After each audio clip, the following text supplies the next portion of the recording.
नमस्कार,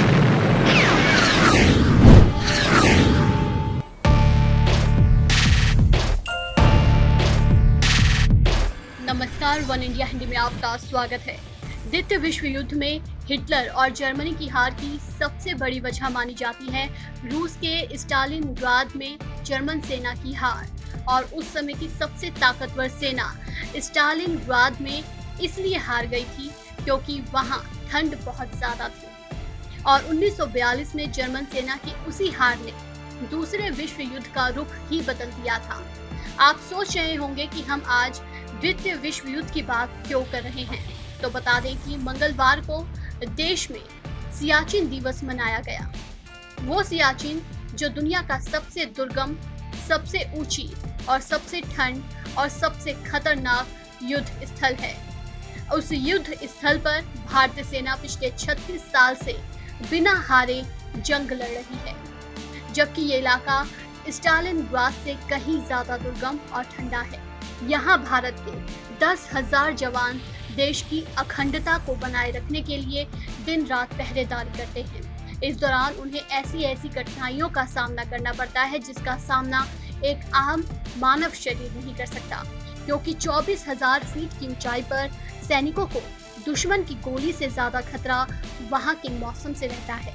ये वो इलाका है जहाँ लड़ना तो दूर, सांस लेना भी बहुत बड़ा कारनामा माना जाता है। यहाँ का मौसम कितना घातक है, इसका अंदाजा इस बात से लगा सकते हैं कि उस स्थल पर इंसानों के शरीर के अंगों का ठंड के कारण पिघलने का खतरा रहता है। नसों के खून के जमने की संभावना रहती है। ठंड से अंगों के कटकर गिरने की स्थिति रहती है। जीभ फंसने से धीरे धीरे हकलाहट आने लगती है।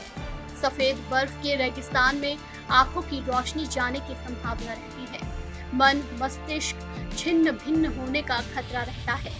और इन सब खतरों को हमारे देश के शूरवीर जब मात दे देते हैं तो बर्फीले तूफान या फिर एवलांच में दबकर मरने की आशंका भी 24 घंटे बनी रहती है। एक आंकड़े के मुताबिक पिछले 30 सालों में हमारे देश के 846 जवानों को यहाँ के मौसम के कारण अपने प्राणों को न्यौछावर करना पड़ा है। यहाँ पर सैनिक एक साथ चलते हैं। खास बात यह है कि समूह में चल रहे जवानों के पैर एक रस्सी से बंधे होते हैं। इसका मकसद ये होता है कि अगर कोई जवान फिसल कर नीचे गिरे तो वो समूह से अलग ना हो सके। इसी तरह की ढेर सारी रणनीति और प्रोटेक्शन के नियम का पालन कर ये योद्धा न सिर्फ अपनी जान की रक्षा करते हैं, बल्कि माँ भारती की एक भी इंच जमीन पर दुश्मन के पैर ना पड़े, ये भी सुनिश्चित करते हैं। यही वजह है कि हिंदुस्तान के इन शूरवीरों को पूरा देश सलाम करता है। इस खबर में फिलहाल इतना ही। तमाम अपडेट्स के लिए बने रहिए वन इंडिया के साथ।